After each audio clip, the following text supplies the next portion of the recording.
감리교회 시조가 되시는 요한 웨슬레 목사님이 하루는 깊은 명상과 함께 주님을 생각하며 기도하던 중에 환상을 봅니다. 그리고 환상 중에 천국문에 들어가게 되었다고 합니다. 천국문을 지키고 있던 베드로 사도가 목사님을 기쁘게 맞이합니다. 근데 웨슬레 목사님은 천국에 들어서지 않고 천국문 앞에 서서 베드로 사도에게 이렇게 질문을 하는 겁니다. 자신과 함께 영국에서 감리교 운동을 하던 친구들이 먼저 많이 죽었기에 그들이 어떻게 되었을까 궁금한 겁니다. 그래서 웨슬레 목사님은 사도 베드로에게 묻습니다. 나와 함께 영국에서 감리교 운동을 하였던 친구들이 천국에 얼마나 있습니까?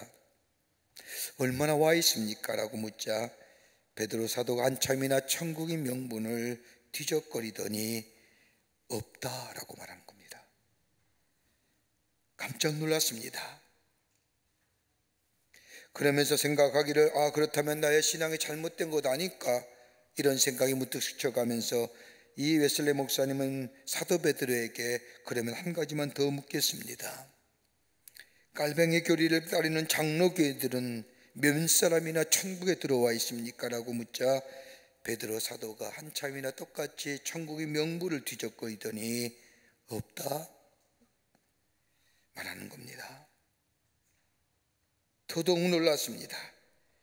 그렇다고 한다면 우리가 여태까지 했던 종교개혁에 사회운동에 신앙운동 다 잘못된 것이 아닐까? 문득 그 생각이 드는 겁니다. 그러면서 이 요한 웨슬레 목사님은 사도 베드로에게 한 가지만 더 물어보겠습니다. 그러면 천주교인은 얼마나 천국에 들어와 있습니까? 웨슬레 목사님의 물음에 사도 베드로는 대답하기를 없다라고 말하는 겁니다. 이 말을 들은 웨슬레 목사님은 놀라면서 다시 사도 베드로에게 정색하며 묻습니다. 그러면 도대체 어떤 사람이 천국에 들어오는 것입니까? 라고 묻자 이 베드로 사도는 빙그레 웃으면서 웨슬레 목사님에게 이렇게 말합니다. 예수 그리스도를 참으로 나의 구주로 영접한 사람, 그리고 성령이 충만한 그리스도인들이 들어오는 것이 천국이다.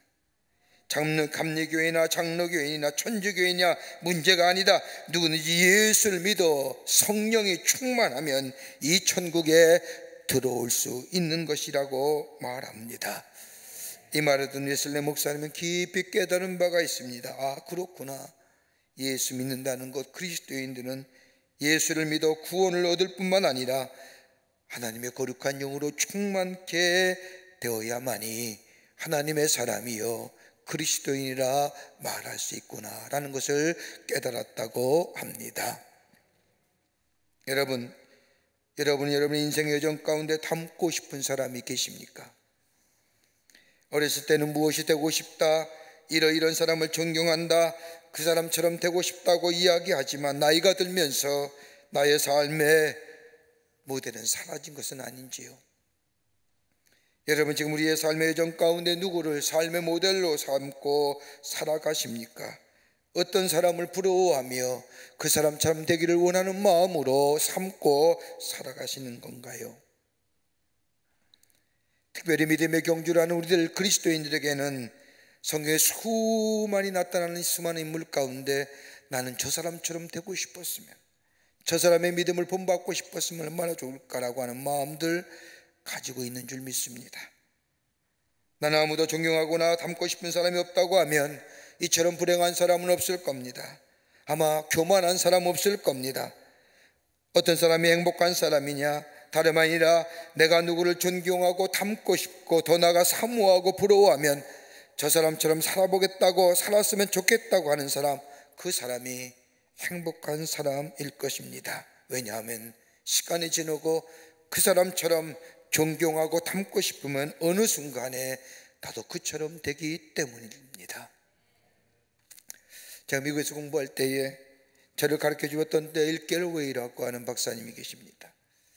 오랫동안 오레곤주의 포틀랜드에서 목회하시다가 제가 공부하는 학교에 학장님으로 오셨는데 돌아가신 지 꽤 됐습니다만은 첫 수업 시간에 들어오셔서 저희들에게 질문하기를, 여러분 여러분의 지금 이 순간 누구를 가장 닮고 싶습니까? 여러분의 삶의 모델이 누구입니까? 라고 질문하면서 아직 없다면 지금 생각해 보십시오. 그리고 그분을 닮고자 노력하십시오. 그분의 교회 지도자이십니까? 아니면 주변의 평범한 사람입니까? 여하튼 닮고 싶은 사람이 있다면 그분을 생각하고 사십시오. 그러면 얼마의 시간이 지나면 여러분도 그 사람처럼 될 것입니다. 오랜 시간이 지난 말씀이지만 아직도 제 귀에 그분의 목소리가 생생한 것 같습니다. 오늘 우리가 함께 읽은 본문의 말씀은 초대교회 7 집사 가운데 한 사람인 스데반 집사께서 순교할 때의 장면을 기록한 말씀입니다. 사도행전 6장 15절의 말씀을 보면 그가 순교할 때의 모습을 기록하고 있는데 그 얼굴이 천사의 얼굴과 같더라. 천사의 얼굴이 어떠한지 성경에는 자세히 기록한 것이 없지만은 아마도 아름답고 착한 마음, 그것이 바로 그대로 나타난 얼굴이 천사의 얼굴일 겁니다. 천사가 스데반의 얼굴이 천사의 얼굴 같다는 것은 다름이 아니라 그의 마음이 천사와 같이 아름답고 착한 마음이기에 그의 얼굴이 천사와 얼굴같이 변했다 할 것입니다. 여러분, 얼마나 귀한 일일까요? 여러분, 우리의 감정이 그대로 우리의 마음이 얼굴로 표시된다고 하지 않습니까? 은혜 받으면 얼굴이 환하지 않습니까? 아침 일부 예배에 호렙산 기도회 끝나고 돌아가시지 않고 새벽 기도 끝난 후에 일부 예배에 참석한 들 보시면 화장도 안 했죠. 민낯 그대로입니다. 전 깜짝깜짝 놀랄 때가 많이 있습니다. 그런데 빛나요. 빛나요. 은혜 받고 기도하며 예배에 참석한 스데반의 얼굴이 천사의 얼굴과 같았더라. 여러분, 오늘 본문의 스데반의 순교를 좀 더 자세히 알려고 하면 앞장 6장의 말씀을 거슬러 올라갑니다. 가야 합니다. 진리의 말씀을 전하였던 스데반, 예수님의 진리임을 전하였던 스데반, 이로 인하여 종교 지도자들과 함께 논쟁합니다. 지혜와 성령이 뛰어난, 그래서 그 성령과 지혜에 힘입어 저 종교자들과 논쟁하게 될 때에 스데반을 당할 길이 없습니다. 그러자 종교지도자들이 회의와 협상을 하려고 하자 오히려 스데반은 저들의 죄악에 대하여 더욱더 신랄하게 지적합니다. 당신들이 십자가에 못 박힌 예수 그리스도야말로 하나님의 아들입니다. 그분만이 구원의 죄이십니다. 그러면서 스데반은 당신이야말로 오래전에 악한 자들이 여호와의 예언자들을 미워했던 자들과 같은 사람들입니다. 하나님의 말씀에 순종치 않은 자들입니다라고 더욱더 신랄하게 저들의 믿음과 저들의 신앙의 전세를 비판하게 되자 스데반을 예루살렘 밖으로 끌어내어 돌로 쳐 죽입니다. 돌에 맞아 죽어가면서 스데반은 하늘로 기도합니다. 이 죄를 저들에게 돌리지 마옵소서. 돌에 맞아가며 저 흥분한 저 분노에 찬, 그래서 우똥의 옷들은 다 덜어번지고 사울에게 맡기고 장손에 돌을 들면서 이 스데반을 향하여 던져지는 저 군중들의 돌을 맞으면서도 이스라엘 백성을 위하여 기도했던 스데반, 그냥 돌에 맞아 아무런 없이 죽어간 것이 아니라 여러분 7장 마지막 절과 8장 1절로 뒤에 말씀을 보면 8장 1절의 말씀을 보면 그날에 예루살렘에 있는 교회가 큰 박해가 있어 사도 외에는 와 유대와 사마리아와 온 땅에 흩어지니라. 여러분, 예수님께서 마지막 하늘나라로 승천하시면서 제자들에게 분부하신 말씀이 무엇입니까? 너희는 온 유대와 사마리아와 땅끝까지로 복음의 증인되라고 했는데 초대교회의 모습은 그렇지 못했습니다. 서로 상종하며 서로 나누며 서로 위로하며 격려하며 말씀을 들으며 서로 같이 떡을 떼며 정말로 아름다운 작은 하나님 나라의 공동체가 이루어질 때에 저들은 거기서 떠나기가 싫게 될 때에 하나님은 저들로 하여금 하나님의 말씀, 하나님의 명령을 지켜내기 위해서 스데반의 죽음을 통하여 온 예루살렘에 믿는 자들이 온 유대와 사마리아와 땅끝까지도 사마리아와 땅으로 다 흩어지는 경우 예수 그리스도의 복음이 전파되는 말씀의 성취가 스데반의 죽음으로부터 이루어집니다. 여러분, 그리스도인에 대하여 여러 가지 많은 말로 정의하지만 그리스도인의 정체성을 말하는 것 가운데 가장 우리에게 강력하게 와닿는 것이 있다고 한다면 증인입니다. 증인이란 말은 영어의 표현을 하면 마터라고 얘기하는데 이 말은 순교자라는 뜻입니다. 마터돔의 명사형은 순교입니다. 근데 마터의 어원이 마르티리아인데 이 말을 직역하자면 순교자가 증인이요 증거가 순교예요. 나 복음의 증인입니다. 그럼 순교하는 거예요. 예수 그리스도를 순교로 그 신앙을 증거하는 것이 증인이라는 겁니다. 그리스도인들은 예수 그리스도의 증인이라는 것은 어딜 가나 예수 그리스도가 하나님의 아들이요 예수 그리스도가 구원자이심을, 누구든지 예수를 믿기만 하면 구원받는다는 것을 생명 걸고 증거하는 삶이 우리라는 겁니다. 그리스도인들. 왜 성경은 한 인물의 죽음을 통하여 저 초대교회 그리스도인들에게 하고 싶은 말씀, 아니 이 시대를 사는 우리들에게 하고픈 말씀이 무엇일까요? 우리 주님이 우리에게 들려주고 싶은 말씀이 어떤 것일까요? 내가 정말 그리스도인이냐? 내가 구원받은 백성이냐? 구원받은 백성의 삶이 어떤 것인가? 오늘 본문의 말씀을 통해서 함께 말씀을 나누며 은혜 받기를 원합니다. 첫째는 성령이 충만한 사람입니다. 7장 55절의 말씀을 보면 스데반을 가리켜 성령이 충만하여라고 하는 말씀하고 있습니다. 스데반은 성령이 충만한 사람이었습니다. 헬라어 원문에 보면 폴로레스라고 하는 말인데 이 말은 그냥 성령이 충만한 상태를 말하는 것이 아니라 체험적인 신앙과 더불어 합리적인 이성적인 이해를 가진 것을 얘기하는 겁니다. 여러분, 성령 얘기하면 흔히 감성이고 감정의 부분을 얘기하지만은 성령이 충만하다고 하는 것은 내 감성만 아니라 내 이성과 합리성과 더 나아가 내 체험이 함께 녹아져 내 삶 속에 녹아내리는 것을 얘기하는 겁니다. 그러니까 내 안에 아무런 충돌함이 없는 겁니다. 이성이나 과학에 의해서 얘기하고 합리성에 가지고 얘기하고 체험에 대해서 얘기하고 그래서 그것이 상충되고 충돌이 있고 내 마음의 범민을 아닙니다. 이념이나 이성이나 관념이나 내 합리성이나 내 체험이나 내 감성이 다 성령 안에서 다 한꺼번에 녹아져 내 삶 속에 스며들어 있는 상태, 이게 충만하다는 겁니다. 그러니까 이성마저 구원받은 거예요.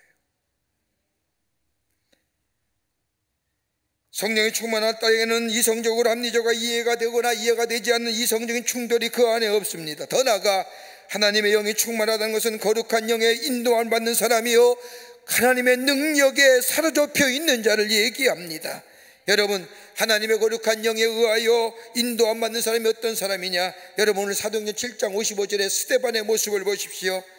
그는 돌로 맞으면서 저 분노에 찬 우통을 벗어잠기고 양손에 돌을 들며 스데반을 향하여 분노의 함성을 지르며 돌을 내딛는 그 와중에 그는 어떻게 해요? 하늘을 우러러 주목하여 하늘을 우러러 보았다는 거예요.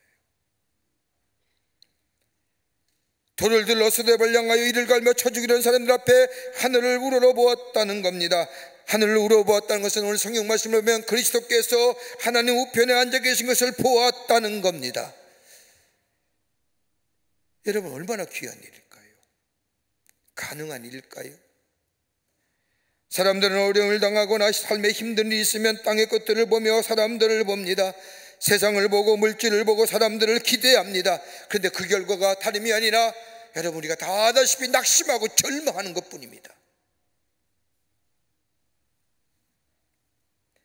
그러나 하나님의 거룩한 영의 인도함 받는 사람, 성령에 충만한 사람들은 땅의 것들을 바라보고 사는 것이 아니라 그로 인하여 실망하며 낙심하며 절망하는 것이 아니라 하늘을 바라보며 사방이 다 막혔다 할지라도 눈을 들어 하늘을 바라보며 하늘을 주목하며 우리의 중보자 되시는 예수 그리스도가 하나님 우편에 앉아 계심을 바라보며 소망 가운데 두려움을 넘어서서 살아가는 삶이 바로 예수 믿는 사람이요 성령이 충만한 사람이라는 겁니다.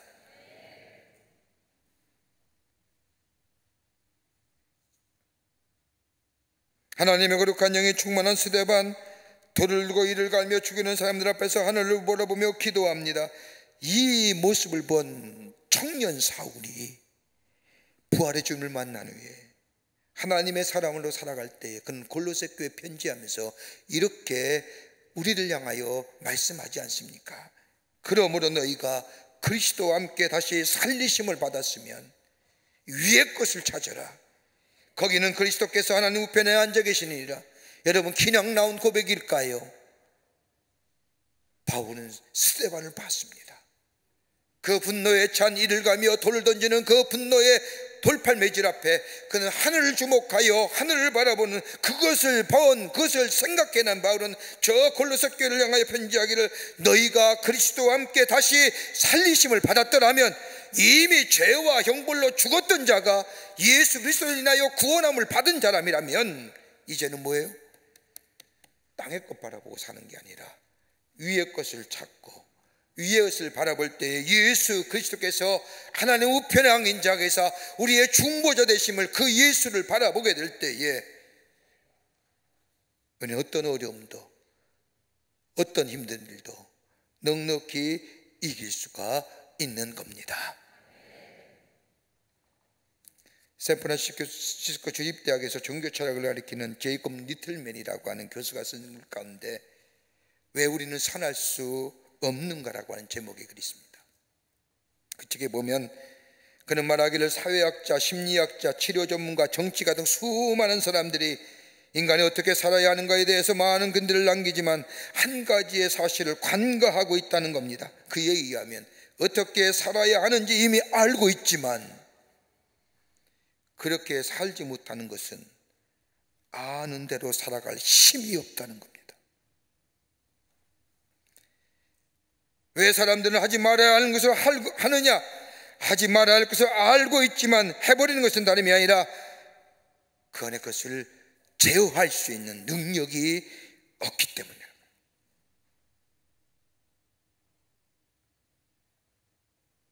그런데 여러분, 그리스도의 삶은 어떤 삶이에요? 성령이 충만한 삶.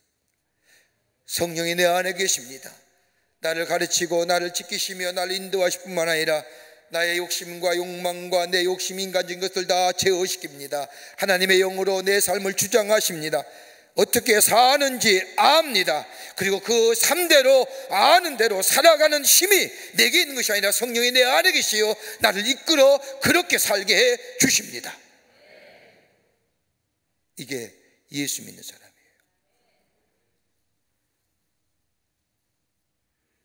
여러분, 가정에서 반려견 많이 기르시지요. 개를 기르다 보면 가까운 사람이나 친근한 사람들을 보면 널쩍 들어 누워서 배를 보이지 않습니까? 개의 이러한 행위는 자신의 약함을 드러내므로 인하여 가까운 사람에게 더 친근과 더불어 복종의 행위라는 겁니다. 덜쩍 들어서 그 배를 드러내는 거예요. 한치 부끄럼 없이. 동물이니까 그렇겠죠. 우리의 삶도 마찬가지입니다. 우리가 우리의 연약한 부분을 하나님 앞에 드러낼 때에 하나님은 우리에게 성령을 통하여 도우실 뿐만 아니라 어떠한 일도 넉넉히 감당하게 하십니다. 하늘을 우러러볼 때 지금은 참으로 견디기 어려우나 성령이 우리와 함께 하시어 이기게 하시고 온전하고도 완전한 문제 해결을 주실 뿐만 아니라 우리의 삶을 통하여 다른 사람에게 선한 영향을 미치며 사는 예수 그리스도를 증거하는 증인의 삶, 마투스 살아가게 하신다는 거예요. 그러게 성경은 뭐예요? 성령을 구하십시오. 성령을 구하라 하시는 거예요.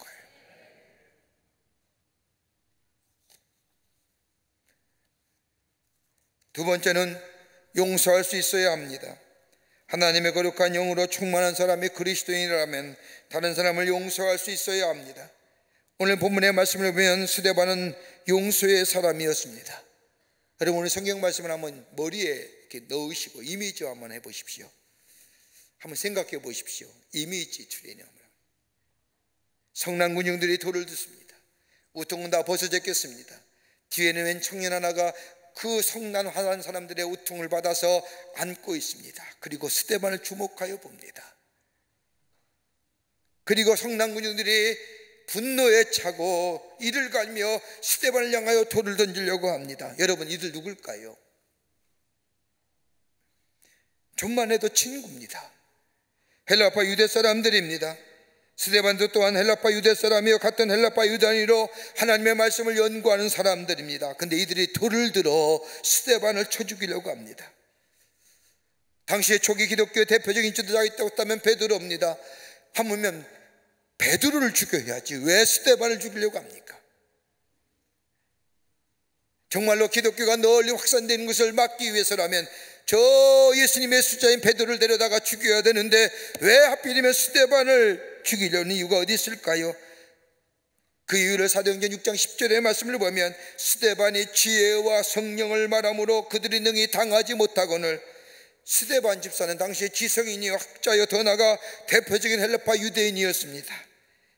이 사람 하나가 예수를 믿을 때에 많은 유대인들이, 많은 유대교 중에 큰 문제가 생기기에 이 하나만 죽인다고 한다면 이 예수 그리스도의 복음이 확산되는 것을 막을 수 있다고 하는 것 때문에 조금 전만 해도 친구요 동료요 학교 학문을 연구했던 이 사람들이 스데반을 죽이려고 죽이겠다고 돌을 들고 서 있는 겁니다. 그런데 스데반은 저들 용서하지요. 저들 미워하지 않습니다. 사도행전 7장 59절과 60절의 말씀을 보면 스데반이 부르짖어 가로되 주 예수여 내 영혼을 받으시옵소서라고 무릎을 꿇고 크게 불러 가로되 주여 이 죄를 저들에게 돌리지 마옵소서 이 말을 하고 자니라. 여러분, 예수님이 십자가에 달려 돌아가실 때 마지막 하신 말씀과 똑같은 말씀, 하늘을 누르고 아버지여 내 영혼을 받으시옵소서라고 합니다. 여러분, 우리가 진정 예수를 닮고 싶은 사람, 예수의 사람 되려고 하면 예수님처럼 용서의 사람이 되어야 합니다. 용서의 사람이 되어야 한다만이 예수의 사람이 될 수가 있는 겁니다. 그러게 마가복음 8장 34절의 말씀을 보면 누구든지 나를 따라오고다는 자기를 부인하고 자기 십자가를 지고 나를 쫓으리라. 자기 십자가를 진다는 것은 다름이 아니라 다른 사람에 대하여 용서함도 여기에 포함되어 있습니다.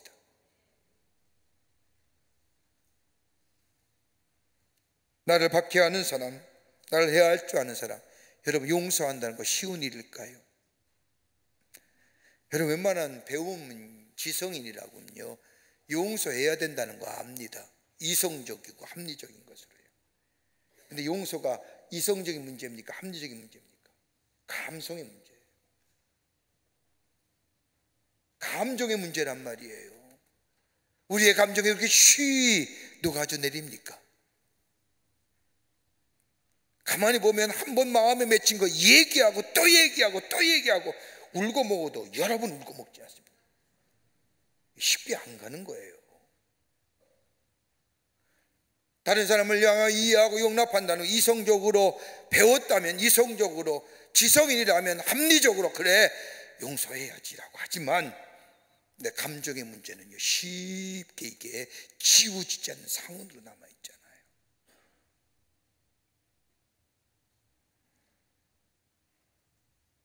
그런데 오늘 스데반 보세요. 하나님의 성령이 충만하게 될 때에, 그 성령이 저 스데반의 마음에 있을 때 안에, 그리고 스데반을 이끌어가게 될 때에 그는 저 유대인들, 조금 전만 해도 친구요 함께 학문하던 자요 함께 수학하던 자들이 자신을 향하여 돌도지는 그들을 향하여 하나님 내 영혼을 받으시고 이 죄를 저들에게 돌리지 마옵소서. 성령이 내 안에 계시면요 다른 사람을 용서할 수 있습니다. 여러분, 우리가 하나님으로부터 받은 사랑이 어떤 사랑일까요? 여러분, 성령 로마서의 말씀을 보면 바울이 이렇게 얘기합니다. 우리가 연약할 때에, 우리가 죄인 되었을 때에 바울이 고백한 것처럼 이미 죄와 형벌로 죽었어야 할 우리들, 그리고 더 나아가 하나님과 원수 되었을 때까지도 우리를 사랑하셨던 그 하나님의 사랑, 그 사랑이 오늘 우리를 만들게 하고 이 자리에 있게 했다는 것, 그 사랑을 깨닫게 될 때에 저 십자가를 바라볼 때마다 내가 얼마나 추한 사람인가, 내가 얼마나 악한 자인가를 깨달을 뿐만 아니라 저 사랑의 십자가를 바라볼 때마다 내가 얼마나 귀한 사람인가를 깨닫게 하는 이 더블 이미지로 그 사랑이 나를 구원하셨고 나를 새롭게 하셨는데 다른 사람에 대하여 용서하고 사랑할 수 있는 자, 이게 바로 하나님의 사람이요 하나님의 영 안에 거하는 하나님 나라의 백성의 삶이라는 겁니다. 영성학자인 클레르보의 베르나르가 쓴 하나님의 사랑이라는 책을 보면 사랑의 4단계가 있다고 합니다. 하나는 뭐냐? 자신을 위하여 자신을 사랑하는 겁니다. 이기적이고 육체적이고 욕망적인 사랑입니다. 나를 위하여 나를 사랑하는 겁니다. 그렇게 사랑을 뭐요? 매니플레이션, 이용하는 겁니다.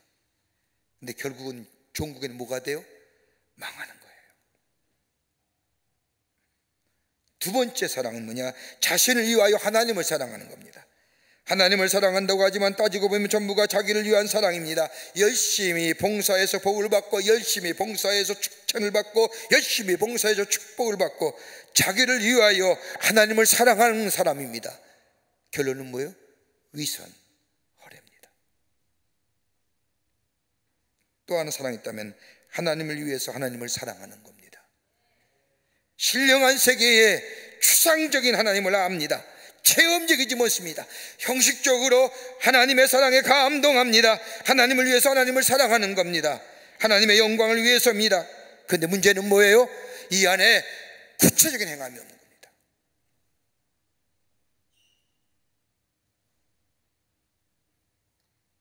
또 하나예요. 하나님을 위해서 나를 사랑하는 겁니다. 이기적인 것 같죠? 아닙니다. 하나님 안에 있는 내가 너무 소중하기 때문입니다. 내가 얼마나 소중하느냐? 하나밖에 없는 당신의 아들 예수님을 내 죄를 대속하기 위해서 십자가에 못 박혀 죽으신 그 하나님의 엄청난 사랑, 하나님으로부터 받은 은사가 내게 너무너무 귀하고 고마우니 하나님이 위하여 나를 사랑하는 겁니다. 여기에 목숨 마음대로 끊는 게 아닌 거예요.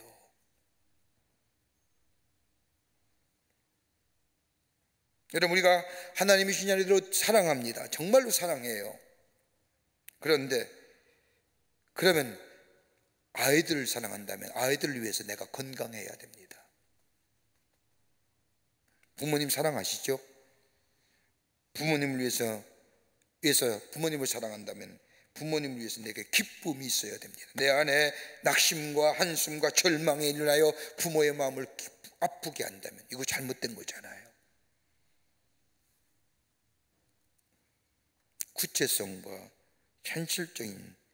현실성이 내 안에 있게 될 때에 그 사랑을 지켜낼 수 있는 거예요.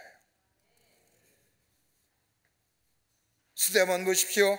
서슬이 십보라 사람 앞에서 무릎을 꿇고 기도합니다. 이 죄를 저들에게 돌리지 마시옵소서. 그가 하나님 앞에 무릎 꿇고 드린 마지막 기도입니다. 의인을 죽이는 죄, 그리스도를 향하여 돌 던지는 무서운 죄를 저들에게 돌리지 말라고 기도합니다.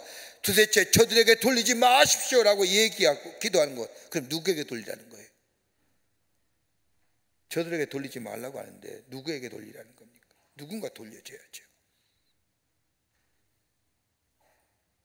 다름 아닌 자신에게 돌리라는 거예요. 내가 좀 더 기회를 가지고 온유함으로 저들에게 다가갔다면, 저들에게 설득할 수 있었다면, 온유함을 가지고 잘 하나님의 말씀을 설명하여 인내함으로 저들에게 전할 수 있었더라면 지금처럼 예수 그리스도를 향하여 돌을 던지는 일은 없었을 터인데, 내 책임이요, 내 게으름이요,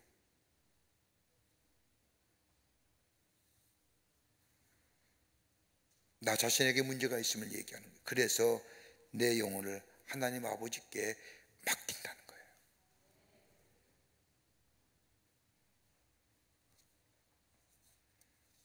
그리스도에 있는 자유로운 자입니다. 자유라는 것은 책임적인 존재를 얘기하는 겁니다. 자신을 향하여 돌을 던지며 죽이려는 원수 같은 자들 향하여 용서할 수 있는 자, 더 나아가 저들을 위하여 기도할 수 있는 자, 다름이 아닌 하나님의 영이 충만하게 될 때에 용서할 수 있고 저들 위해 기도할 수 있는 자고, 그로 인하여 그리스도의 놀라운 역사가 나로 인해서 저들에게 증거도, 이 땅에 하나님 나라의 복음이 널리 증거되는 역사가 일어난 증인된 삶을 살아가게 합니다.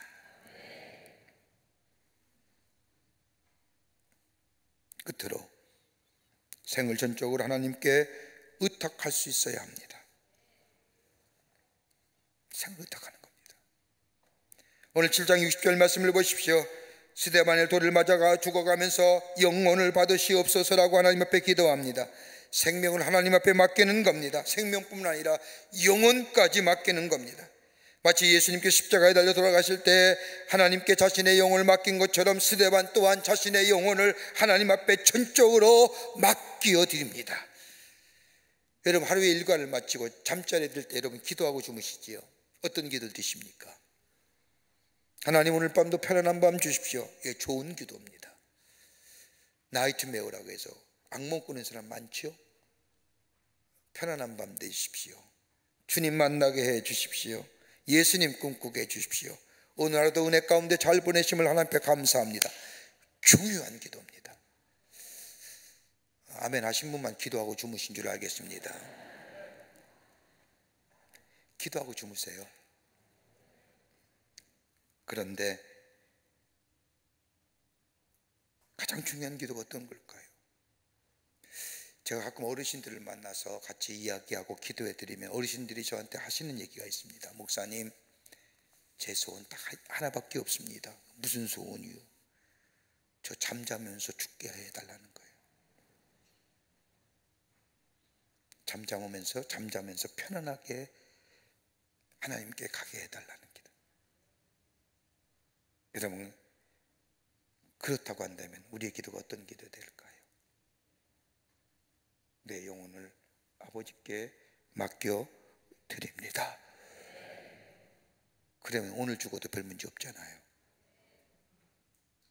용서하십시오 이런 얘기하면 좀 죽음의 순서가 있던가요? 너는 먼저 가야 되고 난 나중 갈게, 이런 사람이 있을까요?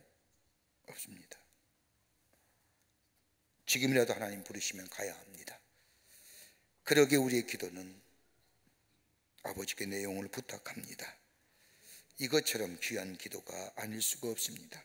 오늘 스데반은 돌에 맞으면서도 다가올 하나님의 영광을 바라보며 천사의 언급을 하며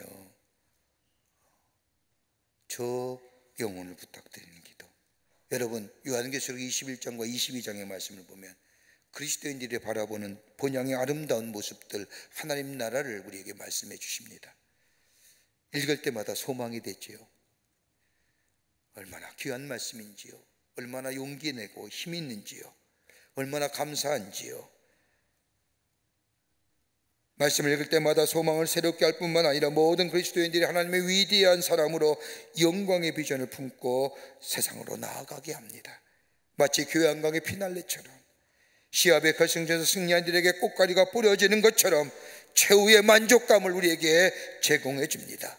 이 땅에서 수고한 이들이 저 칼, 저 영원한 본향, 저 아름다운 곳, 이 스데반은 내 영혼을 아버지께 부탁합니다, 의탁합니다 라고 하시면서 맡기면서 하늘의 영광을 향하여 나아갔다는 겁니다. 이걸 누가 봤어요? 네, 청년 사울이 봤습니다. 청년 사울이 본 거예요. 그가 예수를 만난 후에, 부활의 주님을 만난 후에 그가 복음을 전하는 복음을 전하는 복음의 사역자가 됐을 때에 그가 썼던 13권의 바울 서신의 말씀을 가만히 읽다 보면 이 스데반의 설교와 더불어 그의 기도가 그의 13개의 서신 안에 그대로 녹아져 있습니다. 예수가 누구냐? 하나님의 성령 받은 적 어떤 자냐? 성령의 열매는 무엇이냐? 성령 받은 그리스도인들이 어떻게 살아야 되느냐? 저 하늘의 소망이 뭐냐? 이렇게 본다면 바울은 스데반의 저자라고 해도 무방합니다. 그리고 스데반의 믿음의 모습을 생각하며 그는 한평생 복음의 증거자로 살았던 것을 보게 됩니다.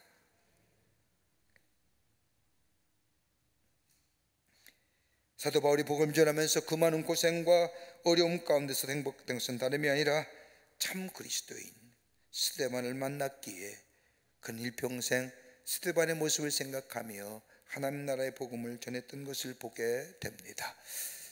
하나님의 구원받은 우리들입니다. 은혜로 구원받았습니다. 그렇다고 한다면 우리의 심령이 깨끗해졌습니다. 정한 마음이 됐습니다. 하나님의 성령이 내 안에 계시어 내 안에 하나님의 영으로 충만케 하고 주님 우리에게 말씀하신 것처럼 다른 사람을 용서할 수 있는 자, 내 힘으로 안 됩니다. 하나님의 영이 내 안에 계실 때에 다른 사람의 허물과 죄를 용서할 수 있습니다. 그리고 내 생에 주님 앞에 의탁하며 이 세상의 걸음을 걸어 나갈 때에 절망을 넘어서서 새로운 소망 가운데, 낙심을 넘어서서 새로운 용기 가운데 내 삶 속에 계시는 그리스도를 증거하는 마트, 증거인, 증인된 삶을 살아가는 복된 저희가 될 줄 믿습니다. 이런 믿음으로 승리하시는 여러분과 저와 되시기를 주의 이름으로 축원합니다. 하나님 감사합니다. 사랑하시고 구원하여 주셔서 하나님의 자녀 삼으시고 성령으로 우리를 충만케 해주심에 감사합니다. 성령 따라 사는 죄 되게 하여 주시고 그로 인하여 용서하는 자 되게 하여 주시며 우리의 삶을 주님께 의탁하는 저희들 되게 하여 주셔서 이 땅에 예수를 증거하며 살아계신 하나님을 많은 자들에게 전할 수 있는 저희들 되게 하여 주시옵소서. 이것이 복이요 이것이 하늘의 축복인 줄 믿습니다. 이 복된 걸음 걸어가는 저희들로 삼아 주시옵기를 원하오면서 예수님의 이름으로 기도하옵나이다. 아멘.